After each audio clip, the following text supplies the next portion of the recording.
Well, hello there, everybody.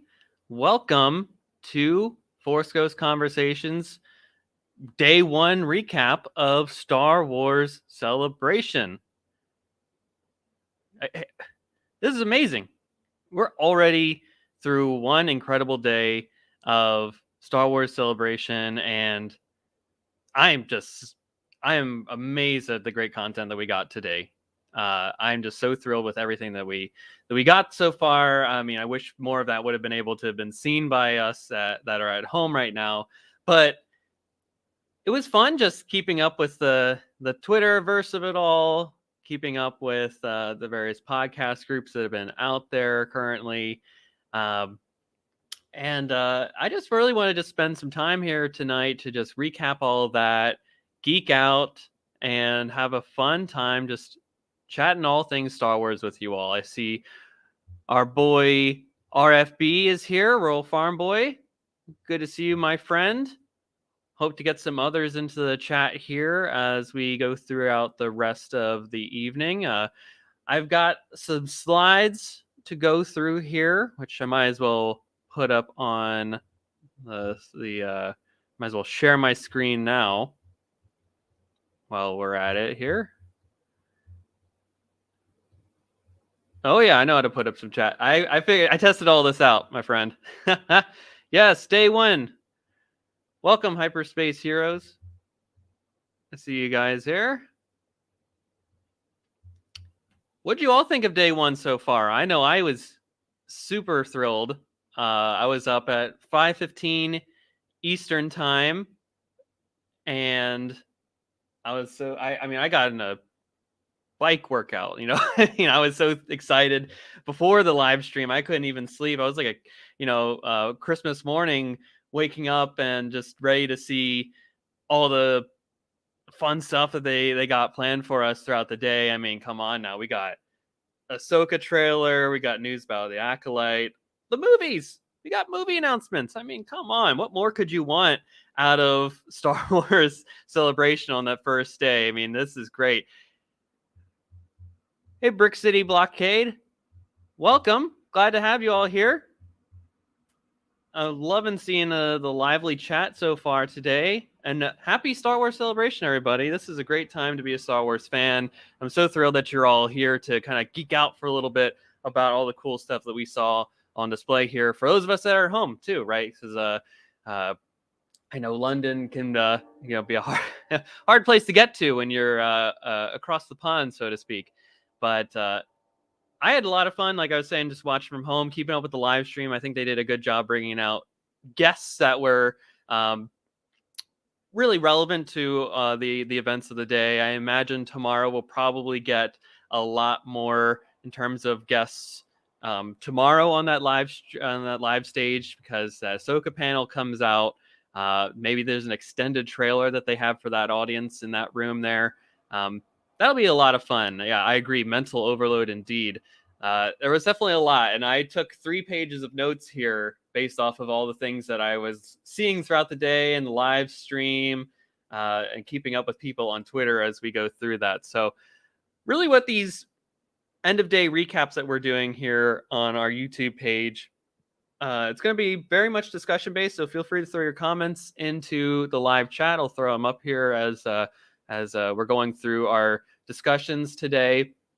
And I'm going to head to my slide over here where we've got basically a rundown of all the stuff that I compiled throughout the course of the festivities this morning. But glad to see you all here, and I'm ready to get started here with some more Star Wars stuff here. So before we get into all that, I just wanted to plug again our CouchCon schedule here at Forest Ghost Conversations. So thanks to RFB for joining our Instagram Live AMA yesterday. That was a lot of fun from Gordon Ramsay's Fish and Chips. To really get into the London mood, it also rained a lot like it would typically in the UK. So it very much felt like we were as much as we could to be in the UK last night. And of course, we talked a lot about the tweeting so far. We did a lot of tweeting this morning and throughout the day about all the fun stuff that has been transpiring at the Excel Center at the current time. And of course, right now we're at our recap stream. So these are our 6 p.m.s that we'll be doing over the course of today, tomorrow, and Sunday. We'll be just kind of recapping everything that took place the following or that evening, and just making sure that we're all having a lot of fun here. Yeah, exactly. Fun indeed, RFB. Fun indeed. Yeah, so we'll just kind of touch base on all the news that took place over the course of the day. And we also have 2 watch-alongs that we'll be doing on Twitter as well. So at 8 o'clock tonight, if you feel inclined, we'll be doing a watch-along of The Mandalorian Chapter 1, a.k.a. The Mandalorian. So just tweet along with the hashtag #MandoWatchalong. And tomorrow, to celebrate the 40th anniversary of Return of the Jedi, we'll also be doing a watch-along of Return of the Jedi. So just put that in on your TVs however you're able to. If you got a VHS, Betamax, Laserdisc, what have you, even all the way up to Disney Plus, just stream it there. Tweet along with the hashtag ROTJWatchalong, and we'll just geek out about the fun things that are all about Star Wars and celebrate Star Wars at this time. So that's just where we're heading over the course of the next couple of days here. But of course, let's get into the big news of all of this here. Man, that Lucasfilm Showcase panel was excellent. I hope you all seriously enjoyed it as much as I did. Like, that was some bonkers stuff here. I mean, really, three film announcements? I mean, that was just excellent. Excellent, am I right? That's really where I'm going to start here, is to just talk about the announcement of those 3 new films. So, of course, we learned about Dave Filoni is directing one, James Mangold is directing another, and Sharmeen Obaid-Chinoy, I hope I got that right, will be directing the 3rd one. And the Dave Filoni directed film is certainly going to be an interesting one. He's bringing the threads of the shows that are on Disney Plus right now. So the Mandalorian, Book of Boba Fett, Ahsoka, Skeleton Crew, who knows however many more we're getting at this time period, and kind of tying it all together in some climactic event, facing off whatever remnants of the Empire that they've got going on. The New Republic, they're going to square off in some epic battle, and which I imagine is going to lead off into the events of the sequel trilogy with the, whatever remnants of the Empire going off into the unknown regions and becoming what we know as is the First Order in The Force Awakens, so episode 7. So that was a very big announcement, if you ask me, and I'm thrilled that Dave Filoni is finally getting his moment in the sun for all this stuff. Like, that's awesome. I mean, if you would have asked him probably 15 years ago in regards to when the Clone Wars started, because of course Clone Wars started out with that film, he probably had aspirations for doing a live action film one day or getting into live action. But, to actually do this incredible level of storytelling to get to this point, I mean, that was probably something that he never even fathomed at that point. And I'm so thrilled for him. I mean, he's paid his due, right? Through all the hard work he's put in together to get to this point. He's literally a disciple of Lucas, if you will, learning directly from George himself. I'm so thrilled for him. And that, frankly, might be my most anticipated movie of the 3 right now, because it's probably the one we know the most about, if you ask me, because they give some teasers about all this stuff here. Yes, definitely Mando Avengers Endgame. I agree with that one. Mrs. Force Ghost Conversations commented, she's like, they're very much pulling from the Marvel formula of it all when it comes to how they built out the Mandoverse together, with culminating into this climactic event. Yeah, it really is almost like Christmas. I mean, 3 days to go. I know we've got big stuff coming down the way, but they really fed us all up here. I mean, I'm very excited for all these news announcements coming the way. But yeah, so just imagine we'll get to see Din Djarin on the big screen. At least I'm imagining we are. Plus Ahsoka, maybe Boba Fett too. The sky is the limit, frankly, with these characters to go on display here. I mean, that is awesome. And I'm so thrilled that he's getting the opportunity here. But yeah, I think that's probably the one that I'm most looking forward to here. Let's see, we got a comment here from Brick City Blockade. Thoughts on seeing Filoni tackle some of Chuck Wendig's Aftermath Empire's End? Do we see the contingency of Palpatine play out and get some Rey Sloane?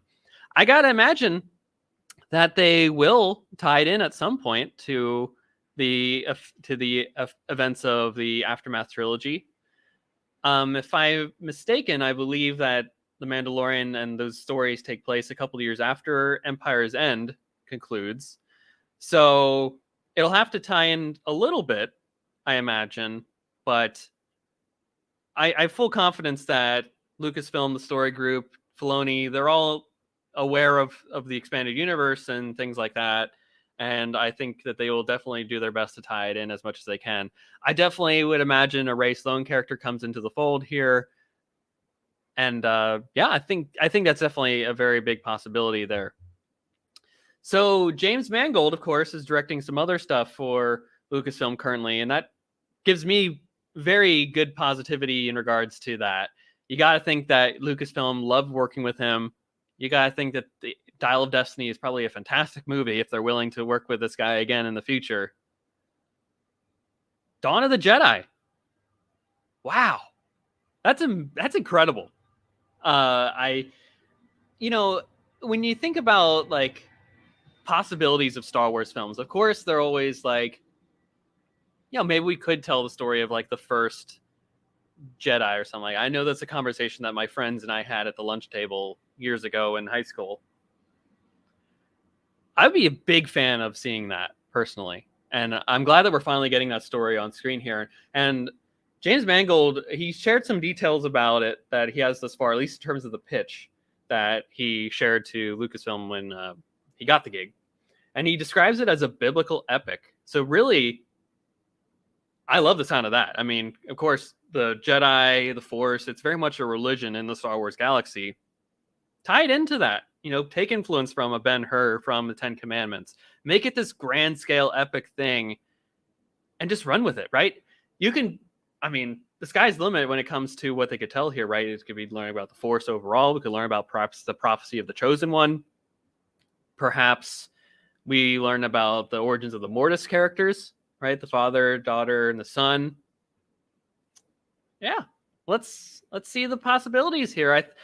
Mangold has never failed me thus far in his directing career. Logan is probably one of the best, in my opinion, comic book films out there. Maybe even some of the best films overall.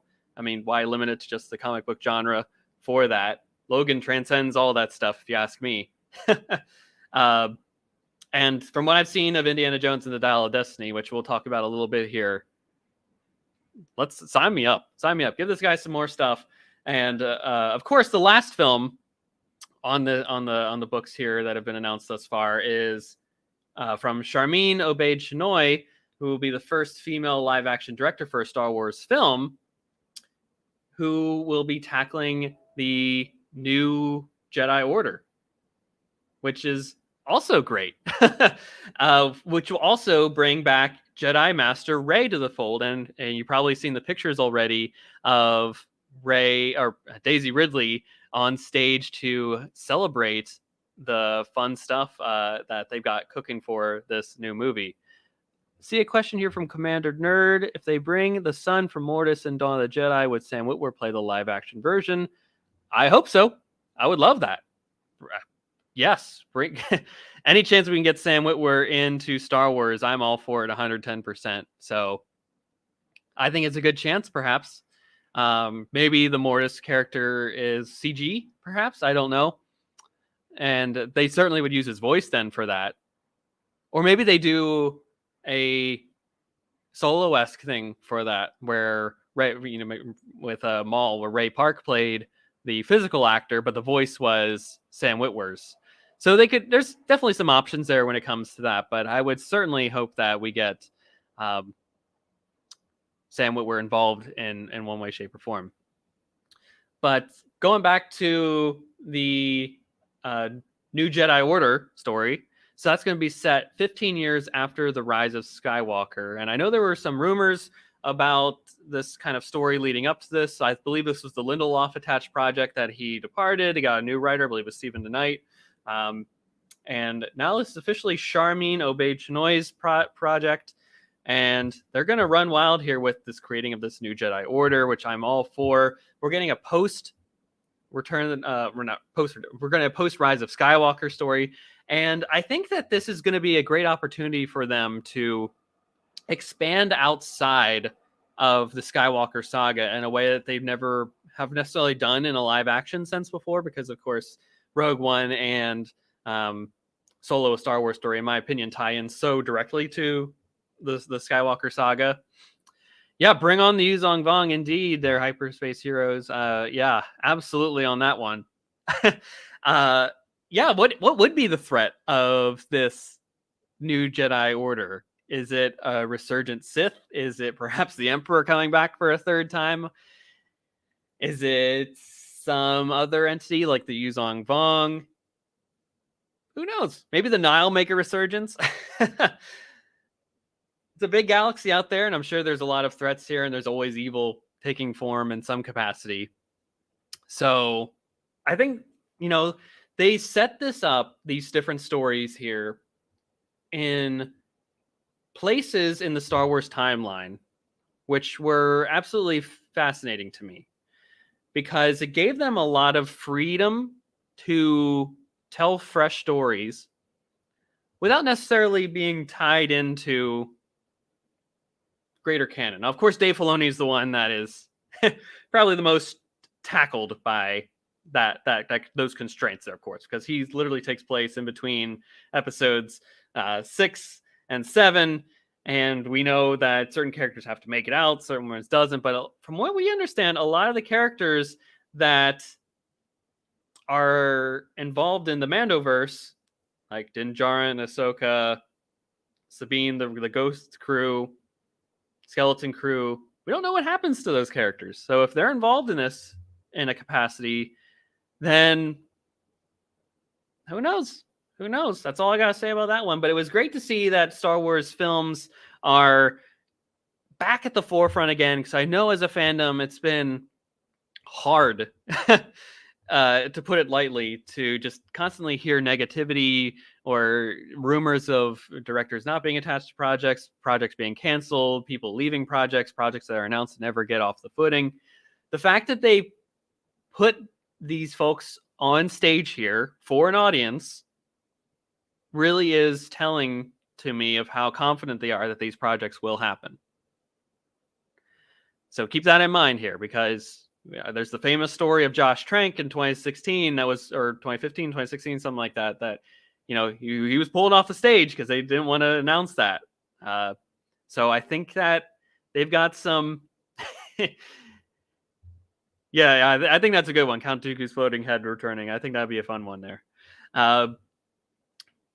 I think they've got some confidence in these folks here. Obviously, I think probably the one that's most likely to probably happen first, in my opinion, is probably that new Jedi Order one, because they've probably been doing some work on that one right now.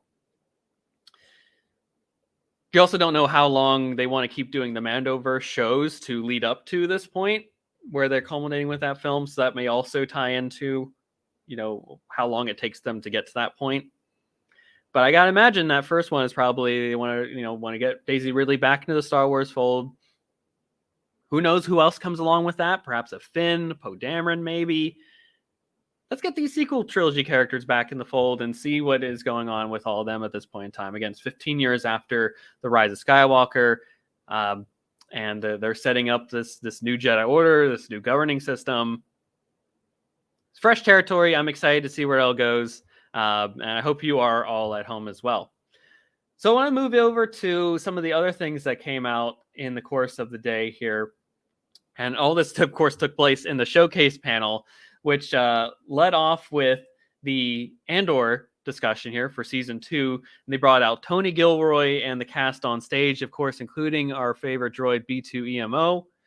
They said that Andor season 2 is the second half of the story, and they are halfway through shooting season 2, and they hope to wrap by August.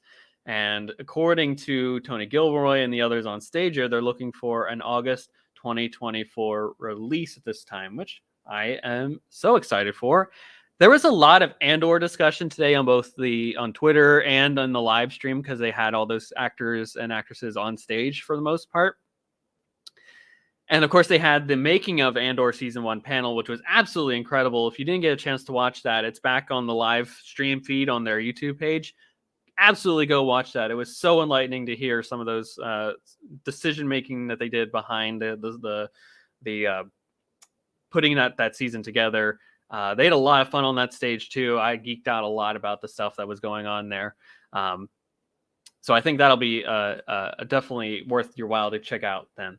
But they definitely know where they're going with the story here, and that's what's really exciting to me when it comes to Andor Season 2. We live in an age where sometimes stories want to continue on forever. And sometimes that could be a negative to a show. If they don't know where they're ending, they just kind of linger. And that's where people kind of fall off. They lose track of it. They don't care necessarily about the characters anymore. But Tony Gilroy, he's like, we're doing 3 episodes of this year, 3 episodes of this year, 3 episodes of this year. And then we're finally leading up at that final episode of Season 2, episode 12, with Cassian going to the Ring of Kafrene in Rogue One. And then you can find out what happens afterwards in Rogue One, A Star Wars Story, which I think all of us on this stream right now know how that one concludes. And I'm very excited for this. They showed a sizzle reel of the for some first look footage. And the big thing that I wanted to pose to you all, I see Scruffy's favorite series was Andor. Nice. Hey, Scruffy. Welcome to the live stream. Hope you're enjoying Star Wars Celebration thus far, and CouchCon, as we're appropriately dubbing it here.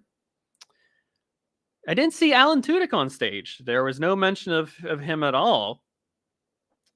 So I guess that begs the question, is K2SO in Andor Season 2?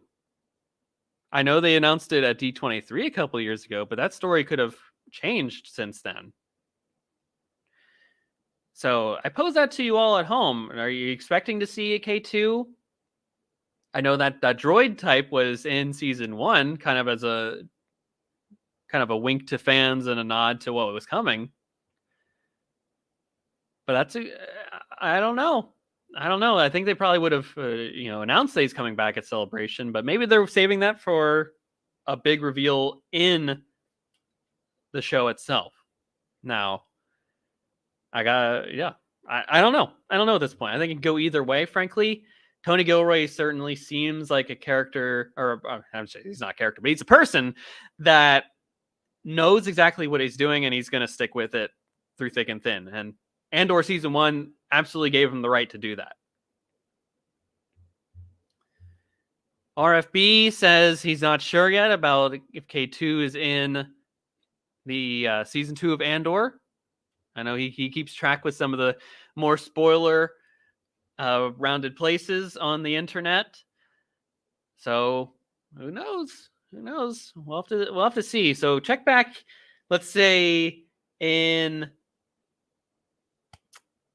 let's say October of 24. So we'll meet up about a year and a half from now and see if any of that came true or not. But moving on, we also got information about the Acolyte in this Lucasfilm Showcase panel. And I got to tell you, I think the Acolyte might be the Star Wars series that I am most looking forward to. I've made it very clear I'm a prequel kid. But I've also really gotten into the High Republic over the last, year plus? Since 2021, something? I can't remember. I literally read the book the first day it came out for Light of the Jedi, but I think it might have been, no, that was January of 22, if I remember accurately. So very versed in the High Republic lore. Now you're going to find that kind of middle ground here where it's that transition period between the High Republic and the Jedi Order that we know of in The Phantom Menace. So Leslie Headland who's showrunner, I believe probably one of the writers, director, like just something like that for the show, brought out on stage a Wookiee Jedi Master, everybody. What do you think about that? Throw in the chat there what you think about Wookiee Jedi. And it's played by none other than Jonas Swadamo, who, of course, has played Chewbacca in the Disney films thus far, so episodes 7, 8, and 9, as well as Solo, A Star Wars Story. And he was also, of course, the Scourge, one of the villains in the recent Willow series. So I'm glad that Jonas is getting some more work in the Star Wars galaxy. The character is named as Kel Naka, is the Wookiee Jedi's name. And boy, when he was on the live stage, they just had a blast talking all about Wookiee Jedi. They couldn't stop saying that whatsoever. So I'm just thrilled that he's back in the fold. But it seems like the Acolyte itself is going to be more. Of course, the Jedi are at the height of their power at this point. There's thousands of Jedi Knights across the galaxy, but I think this one's going to focus more on the dark side users and what they're doing at this time. Perhaps it's the Sith, perhaps it's another dark side entity. We didn't necessarily get all that at the moment in time, but it's definitely going to lay down the seeds for what we see in the Phantom Menace. So I don't know if that means a young Palpatine shows up at some point in this series. Perhaps a Darth Plagueis. I got nothing for you on that one, but we can speculate on it responsibly, of course. We got Amandla Stenberg, who I believe is one of the leads in the series in a Padme cosplay on stage there. They were also joined by Lee Jung-jae, who will play a Jedi Master in the Acolyte, and he described himself as being a fanatic for Star Wars. And I loved him on the live stage stream there. He just geeked out about being a part of the Star Wars galaxy. Oh yeah, everybody was kung fu fighting indeed. I'm very excited for the Acolyte, especially the way they described it here, because Leslie Headland said it was very much as the pitch as Frozen meets Kill Bill. Now, those are almost like opposite ends of the spectrum there. And one's definitely a very Disney family-friendly Star Wars film. The other one is a Tarantino film to the nth degree. So what does that mean? I get the Kill Bill aspect, right? You're talking about The Matrix, some martial arts work is definitely talked about extensively. They went through extensive lightsaber training for the cast for like 3 months. But where does the Frozen aspect come into that? I'm curious. I would love to know where it's going to come into play here. I don't know. I got my mind is running wild when they make that comparison. They also said it was inspired by Kurosawa films such as The Hidden Fortress and Yojimbo, which, frankly, every Star Wars project should. If it doesn't, what are we doing here? Because that's what inspired George Lucas to do all this stuff. So if that's not at least your basis for why what films you watch to influence you to make a Star Wars project, then frankly, get off the stage, right? We also got Jodie Turner-Smith, who play a new character in the series. They're very hush about any details beyond the Wookiee Jedi and all that. Daphne Keane from Logan, of course, is in the series, and she will play a character, at least, that gets to wield a lightsaber they talked about. Manny Jacinto, who we probably most commonly know from The Good Place, is in the series, and they got to see a little clip here. So they're still shooting until May, but those in the room did get to see some footage of it, and as our buddies at the Hyperspace Heroes podcast, Brown Leader, said it did seem to be like The Matrix plus Star Wars equals The Acolyte. They said 4 episodes are completed at this point, so we don't know how many more they've got yet to make. I think they're probably shooting for about 8, if you ask me. I think they said maybe 8 one-hour episodes in a recent thing. Someone in the chat can correct me about that. So they're definitely they're going. I mean, if they're shooting until May, they only got a little bit more to go yet. So maybe it's only 6 episodes or 8. I don't know. They'll figure it out. Also, Carrie Ann Moss, talk about a Matrix reference, is in the show as well, and some of the footage showed her as a person wielding a lightsaber. I don't know if that's a Jedi, some other type of Force user. Sky's the limit, frankly. Yeah, 8. Okay, I'll trust you, RFB. We'll go with 8 on that one. Yes, sisters. I don't know. One Jedi, one Sith. We'll find out. The Acolyte is certainly one of those stories, like I mentioned before, that we don't know a whole lot about at this point. It's in an era of Star Wars storytelling where they can play around with canon as much as they want to. So we'll trust Leslie Headland to do what she will with it. And yeah, she's earned that right. We'll see how it goes.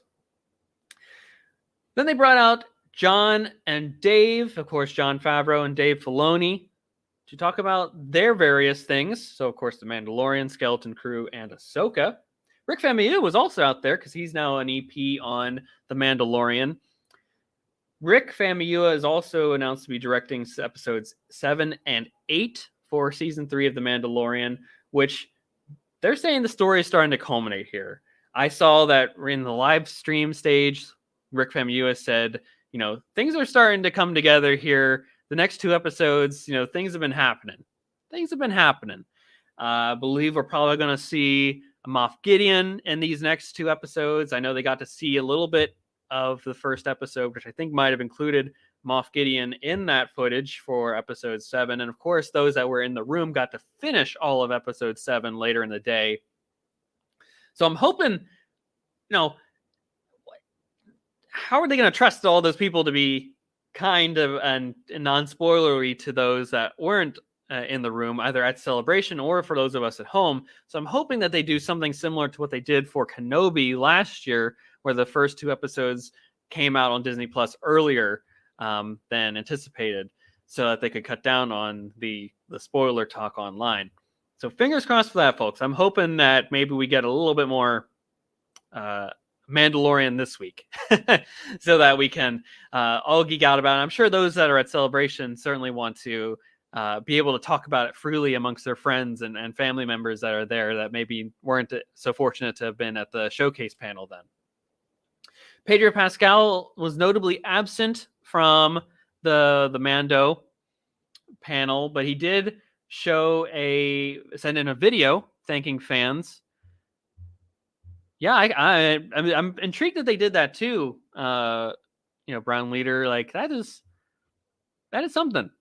I don't know if that's a trend that they're going to be continuing for future celebrations or not, but I gotta imagine. I hope that they're doing an early release, because I can't trust people to be kind to those of us online here, because when they don't show stuff on the live stream, right, when they're not showing these panels, it means we have to be on Twitter or Instagram or Facebook, Hive, whatever site you want, to keep up with that news, because we care about this. Star Wars is important to us, and we want to know these details that are coming out. And we also don't want to be spoiled to things that are coming out too. So it just puts us in a weird position as fans, where we want to know information that are coming out that is being publicly announced, frankly, while also, avoiding the minefield that is the spoiler territory, because I know that was something very rampant in the last couple of weeks for The Mandalorian, whether it be the Ahmad Best reveal, the Zeb reveal, and of course, with Jack Black and Lizzo and Christopher Lloyd. I know that one got spoiled for me pretty early on in the day on Wednesday. Yeah, Brick City Blockade said, that surprised me. I think a Disney Plus release of the next episode tomorrow would make sense. It's a weekend where a lot of families are coming together too, not for nothing. That's actually a very good point, Brick City Blockade. This is actually a religious holiday for a lot of folks out in the world, whether it be Passover, it's Easter weekend, it is Ramadan's also taking place. Like, all these big things are happening where a lot of families are gathering, and it would behoove them, I think, to release that, because they could get a lot of people in the same room talking about it, watching it, saying we got to watch the brand new episode. I think that's a brilliant idea, frankly. Yeah, we'll see. We'll see about that one. Just be mindful on the internet that maybe you might get spoiled to something that is coming out here. But back to the discussion here, they talked about the greatness of the storytelling they've got going on here. The helmet being on or off for the Mandos is a great divisive piece of storytelling that they can utilize. Rick also talked about in him directing those 2 episodes, 7 and 8, that it's going to bring resolution again to the Mandalorian and the Book of Boba Fett. So that's something interesting to keep in mind as you're going through the next couple of episodes here. How does it tie into Book of Boba Fett? Does Boba Fett show up? I don't know. Got a good chance that he does. And speaking of Ahmad Best, Jon Favreau said on the stage that he was influenced by the Celebration crowd in 2019 to bring back Ahmad Best for The Mandalorian. He saw at the 20th anniversary panel for The Phantom Menace at Chicago that there was a standing ovation for this wonderful person in the Star Wars galaxy who portrayed a character that received such flack and unfounded hate in his time. And now he's getting his day in the sun, and I'm so thrilled about that. So it was great to have them on stage talking about that. Again, people got a poster if they were in the room. They got to see the episode. That was that. Moving on, we'll talk about some Skeleton Crew a little bit here, where the show is now currently in post-production. So they're definitely going with a 2023 release here, as they announced. So that's probably, if I gotta imagine, I know Ahsoka comes out in August. We already know that. That was news that was announced today. If they're shooting for 2023, you gotta imagine they're not overlapping each other here when it comes to all this stuff here. So May 4th is coming out, right? The Mandalorian's going on now. It'll end within at least 2 weeks from now. May 4th will come out. It's when Vision Season 2 drops. Young Jedi Adventures is coming out. They got the video game Jedi Survivor coming out. That's going to take out that early summer months. Plus, they're going to ramp up marketing for Indiana Jones and the Dial of Destiny, which is really cool. They're also, and then at that point, they're going to let, that comes out June 30th. They're going to let July play itself out, and then as kids are starting to go back to school, families aren't going on vacation anymore, probably mid-August, late August. That's when Ahsoka's going to drop. Probably the same time as Andor did last year, or somewhere close to that. I mean, no, sorry. Andor dropped, what was that, September? September, right? I can't remember anymore. It's all, once you've had like 5 shows in a row, Obi-Wan Kenobi, Andor, Willow, Mandalorian, Bad Batch, they're all blending in at this point, frankly. So you got to imagine that at some point in mid-August, that's my guess, that comes out. So if Ahsoka is about 6 to 8 episodes, I got to imagine somewhere around when Willow came out, Thanksgiving or early December for the holiday season, that's when Skeleton Crew comes out. And it makes sense, frankly, for Skeleton Crew to come out during that time because it's really being proposed as a family-friendly adventure story, where it's going to be primarily kids making their way through the galaxy. I mean, Dave Filoni described it at the panel as a story about a group of kids in the Star Wars galaxy who go on an adventure that is more than they can handle. And I love that they're describing it as an Amblin kind of adventure series, right? A Stranger Things in the Star Wars galaxy, kind of like a Stand By Me as well, a little bit of E.T. thrown in there. Goonies. Sign me up for that. I love all those movies. So I don't think there's going to be a reason to detract from any of that whatsoever here. We got announcements as well for the directors for Skeleton Crew, which include John Watts, of course, who's I believe the guy that pitched this. David Lowery, the Daniels, who are just hot off of their Best Picture and Best Director Academy Awards for Everything Everywhere All at Once. Jake Schreier, Bryce Dallas Howard, also coming into the Skeleton Crew world, and Lee Isaac Chung. So those are the directors coming in to put together Skeleton Crew. Jude Law was in the building, of course, and he talked a bit about his character. Apparently he's a Jedi, or at least Force sensitive from some of the trailer footage that the folks in the room got to see, which I think is pretty cool for them. And they also brought out the kids. At least some of the kids. I don't know how many kids they're talking for this series, but at least 3 of them were on stage, and their names are Ravi Cabot Conyers, Kiriana Crater. I hope I'm getting all these names right. I got no idea. And Robert Timothy Smith. There's some of the kids joining Skeleton Crew coming in 2023. So very excited for Skeleton Crew. Of course, I think I saw on Twitter that Carrie Condon, who is in the film, The Banshees of Inisherin, she was nominated for a Best Supporting Actress award during the Academy Awards this past year, is also cast in Skeleton Crew, but that wasn't officially approved by or announced by Lucasfilm, so I'm not sure if that's going to actually transpire or not. So just keep that in mind as we go through this here. And that brings us to one of the big things that came out, of course, of this celebration. Ahsoka. Of course, we're getting the panel tomorrow, all about Ahsoka. But Rosario Dawson came out on stage. We got a full look, frankly. We saw the back of her head at last year's celebration. We got full look at Natasha Liu Bordizzo as Sabine. We got a confirmation that Mary Elizabeth Winstead is actually playing Hera in live action. There's a potential that there's a speculation that could be a season 2 already if this does well. Natasha Liu Bordizzo, who's playing Sabine, said, "I made a promise to somebody and I want to fulfill that obligation," kind of suggesting that Ezra could show up in the series. And that was also confirmed that the actor is played by Iman Esfandi. Well, that was announced on Twitter today.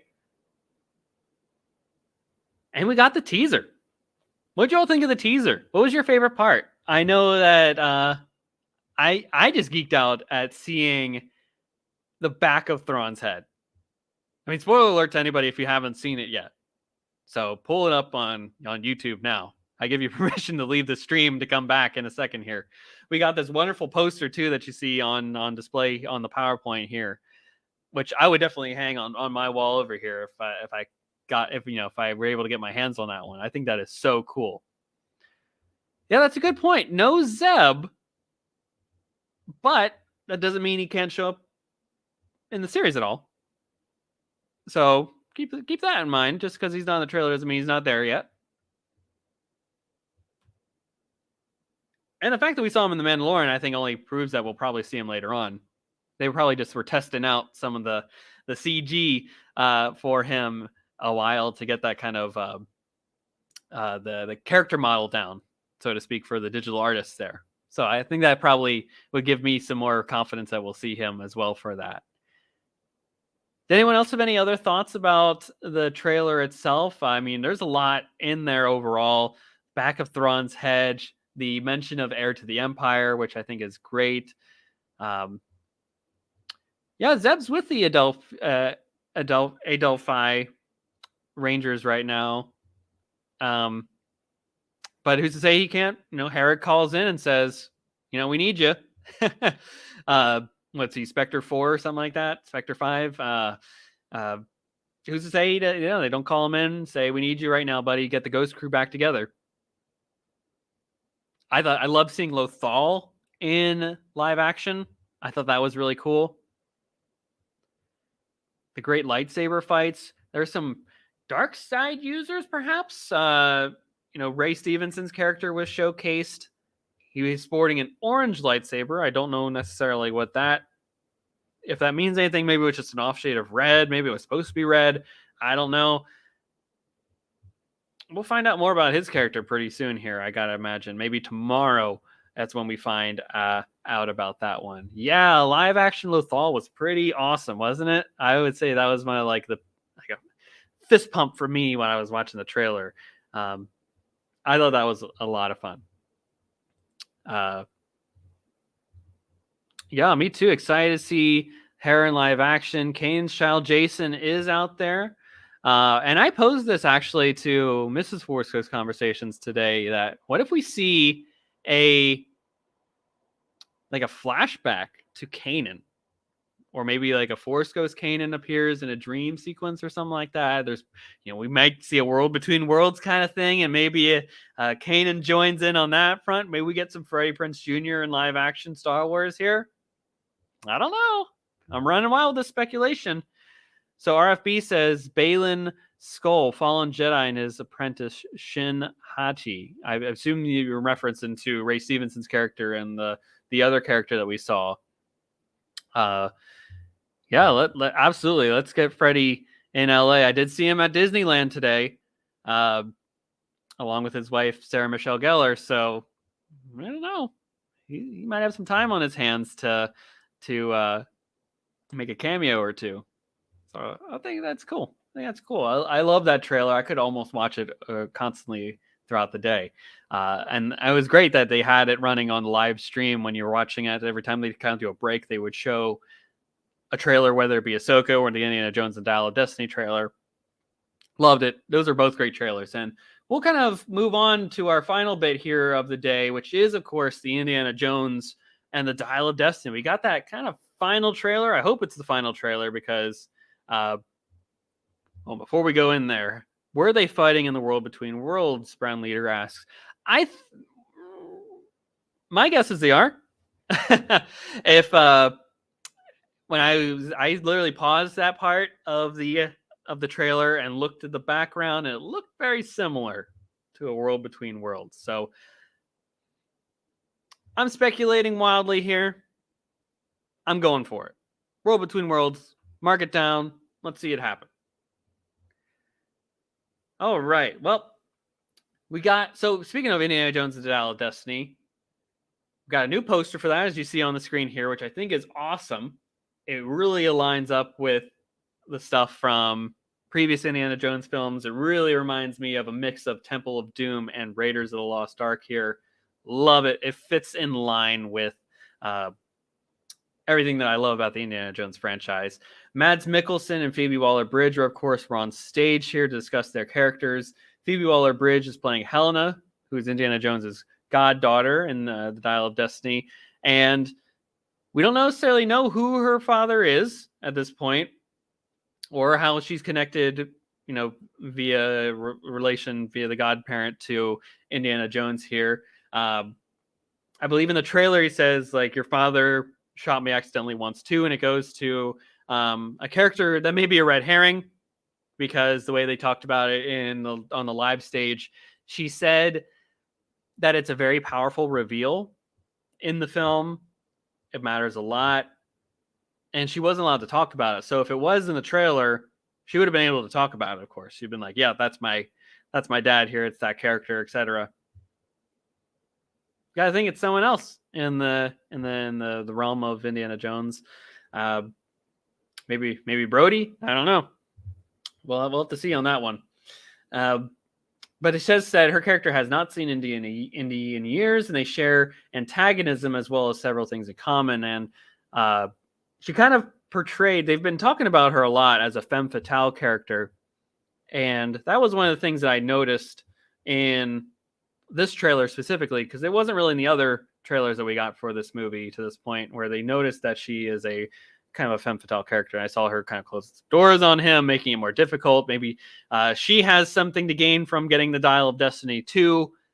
It seemed like there were three competing folks here trying to get the Dial of Destiny, that being Indy being one of them for whatever reason.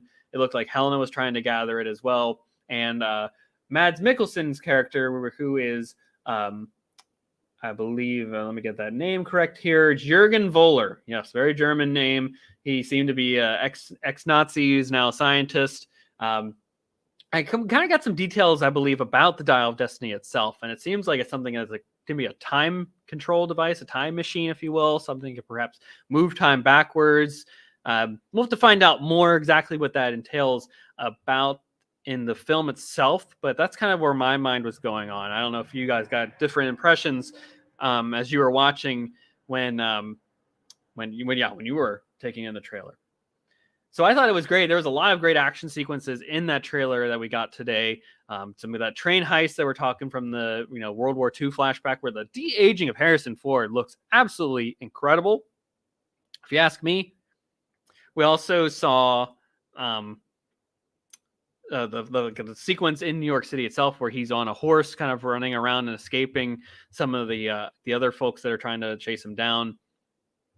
Loved all of it. Indy's back. Harrison Ford's knocking out of the park, of course. Can't wait to hear John Williams' score. At 891, this dude is knocking out of the park again with another incredible score, which is over 2 hours long of music. So give me the vinyl release of that now, and I'll buy it.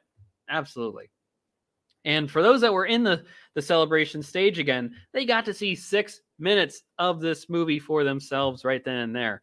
So for those that were actually in the room, you got to live it up pretty well. Let's be honest here. You got exclusive trailers for you, getting all these posters handed out to you. You got to see The Mandalorian the new episode, a couple days before everyone else does, at least until, maybe we get some more notice about that later today, that it comes out. Plus, you got to see 6 minutes of a brand new film that comes out in June. Wow. You can't beat any of that, everybody. You cannot beat that whatsoever.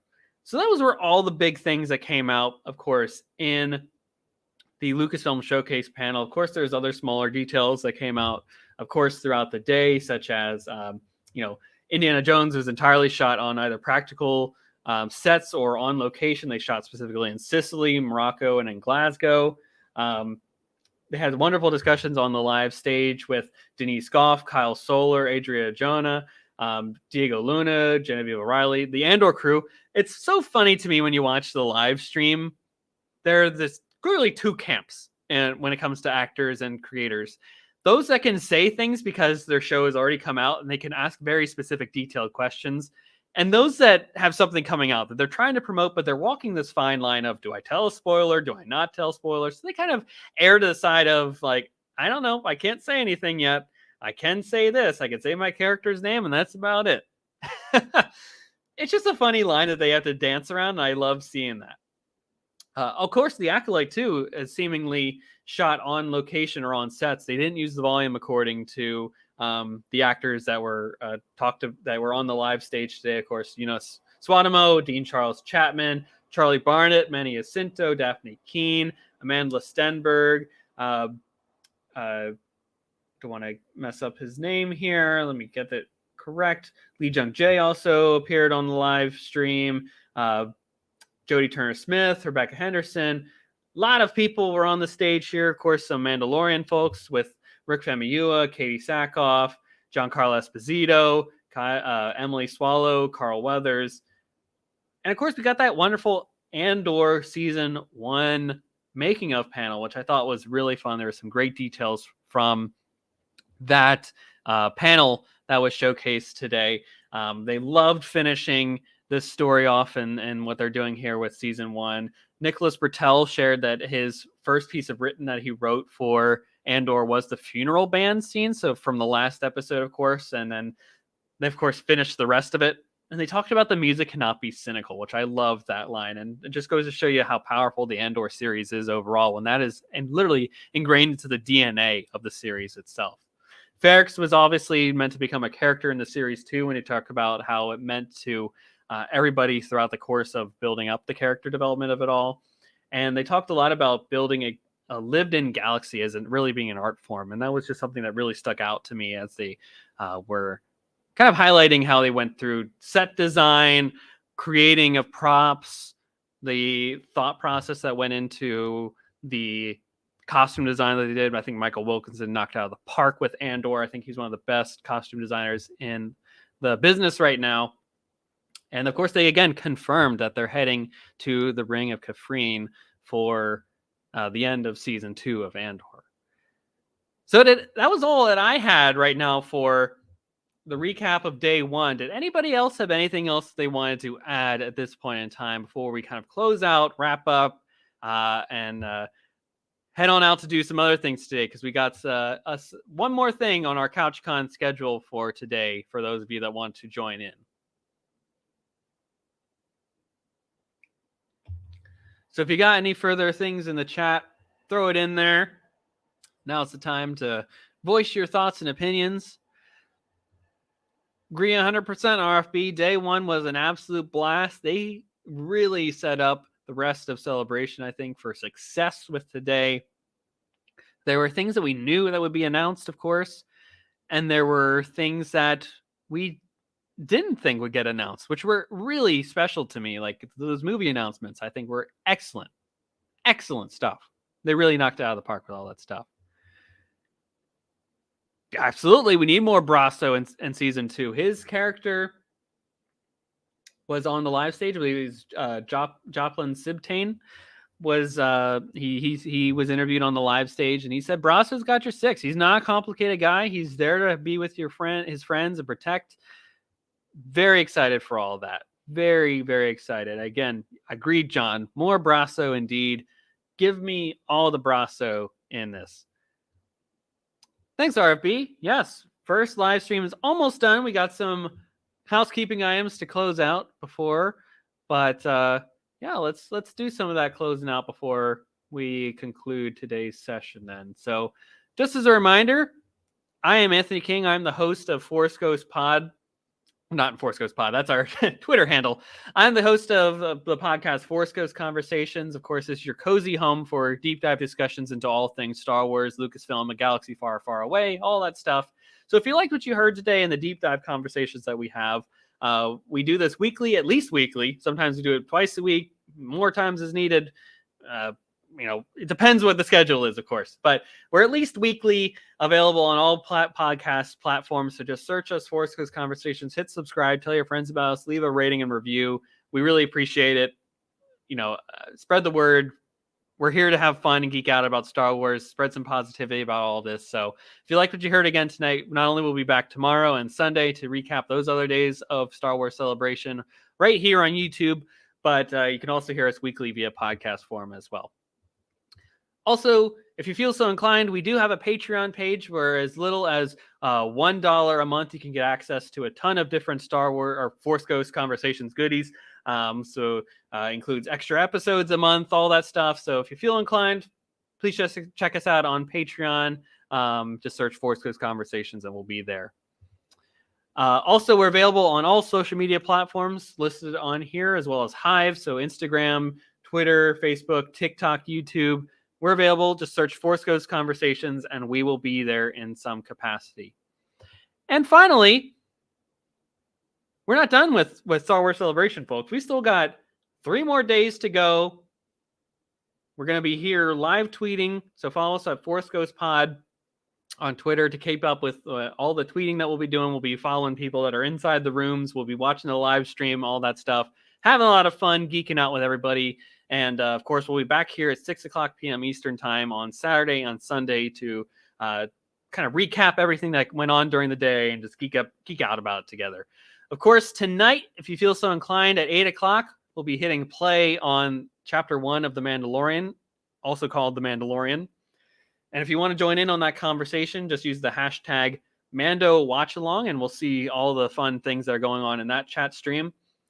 And of course, tomorrow, to celebrate the 40th anniversary of Return of the Jedi, because that panel will be in the afternoon, I believe, maybe in the morning on the East Coast, but at least on the afternoon on over in London.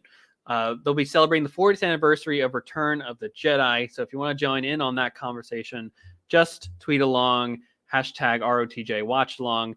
And I think that'll be a lot of fun because Return of the Jedi is a great Star Wars film. It does an excellent job of concluding the original trilogy.